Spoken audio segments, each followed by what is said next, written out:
When you think about how much memory impacts behavior, it's absolutely incredible. The kids in our classrooms that can memorize things, the kids who can't memorize things. The kids in our classrooms who can remember everything from 6 months ago, can't remember what you just said 5 minutes ago. The kids in our classroom who raise their hands and answer a question you asked yesterday or 2 days ago. That short-term versus long-term memory. Everybody has a strength or a weakness there.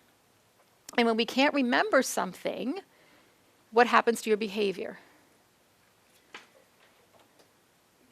You get frustrated. Or what happens when you remember something at the wrong time?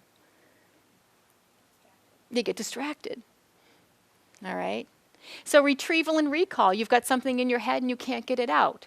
What do little kids do when they can't remember something? They bang their head. All right? Because if you bang your head, what's going to happen? It's going to fall out. All right? If you're a little kid, it makes sense to bang in front of your head and the stuff will fall out in front of your face and you'll know what you were going to say.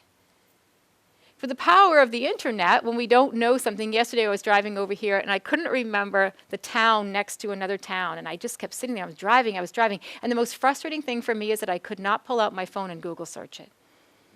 That I had to actually use my mind and go through the alphabet and go A, B, C, D. What's the exit sign look like? What's the number look like? What's the road look like where it's near?